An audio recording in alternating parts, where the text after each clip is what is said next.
Ассаламу алейкум. Сиздер менен Актилек Капаров.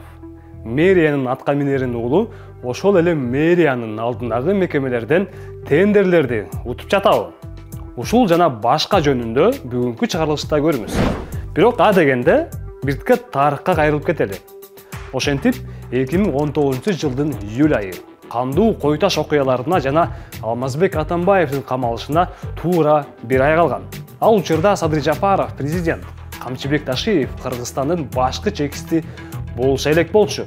Өлкө президенти Сооронбай Жээнбеков кезеле. Эми таанышалы, бул Жамалбек Рысалиев. Ал мурдагы вице-мэр жана азыркы Бишкек жылуулук энергонун башчысы. Ошол эле 2019 жылдын июль айында Рысалиев эч кандай кызмат ордун ээлеген эмес. Бирок Blend Group компаниясы менен бирге Рысалиев шаардыктарга белек кылууну чечкен. Ошондо соц тармактарда төмөнкүн жазат. Blend Group компаниясынан белек сүйүктүү шаарыбыз Бишкектин жашоочулары үчүн жагымдуу белек тартуулайлы деп чечтик.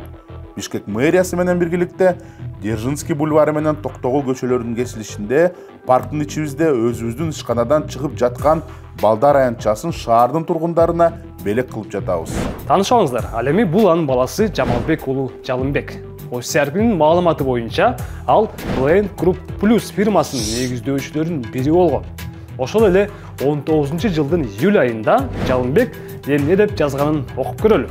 Биздин Blend Group компаниябыз Кыргыз элимдин Борбор калаасына аябагандай сонун кичинекей бөбөктөрүбүзгө оюн зоок аянтчасын ачып берди.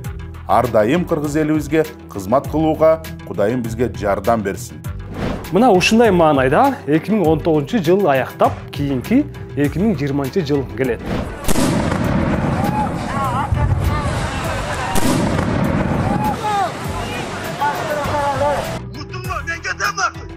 Райым миллион. Камалат. 2020 жылдын октябрь айынын башы өлкөдө парламенттик шайлоо, митингдер жана бийликтин алмашуусу болуп өттү. Жээнбеков эми президент болбой калды. Атамбаев эркиндикке чыкты, бирок кийин кайра камалды. Бийликке Жапаров менен Ташиев келишти. Жамалбек Рысалиевдин октябрь окуясынан кийинки тагдыры кандай болду экен?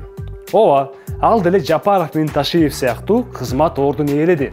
Ошол эле жылдын 29 октябрында Рысалиев Бишкектин вице-мэри болуп дайындалган. Рысалиев биздин ишкана, биздин завод деп жазган Blend Group компаниясы эсиңиздеби?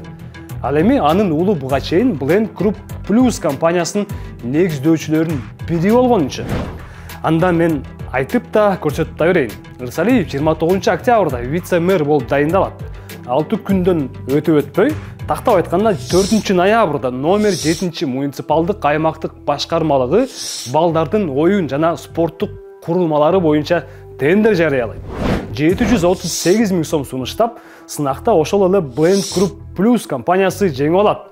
Достор, Рысалиев вице-мэр болгондон кийин аталган фирма жалгыз ушул эле тендерди утуп тим болгон эмес. Караңыздар, 2020 жылдын ноябрь айынын аягында муниципалдык башкармалык тендер жарыялайт. Кичи райондордун биринде балдар аянтчасын курууну көздөшөт. Сынакты Blend Group Plus ЧК дээрлик 1,5 миллион сом сунуштоо менен утуп алат. Дагы да алдыга жылалы. Ал эми балдар аянтчасын сатып алуу боюнча бул сынакты 21 жылдын 15 январында Бишкек Зеленхоз жарыялайт. Тендерди Blend Group Plus 319 000 сом сунуштап утуп алат. Андан соң 21 жылдын март айынын башында Бишкек Асфальт Сервис металлопластиктен жасалган оюн комплексин сатып алууга тендер жарыялайт. Blend Group Plus 1 миллион 894 000 сом сунуштап, бул жерде да жеңишке жетет. Мына ушундай. Урматтуу көрөрмандар, жогоруда биз 4 тендерди көрсөттүк. Эмнеге экенин түшүндүрө кетейин. Ошентип, Осярбинин маалыматы боюнча буга чейин Blend Group Plus фирмасынын негиздөөчүлөрүнүн бири Рысалиевдин уулу болгон. Минюстун маалыматы боюнча бүгүнкү күндө Жамалбек уулу Жалынбек негиздөөчүлөрдүн катарында жок.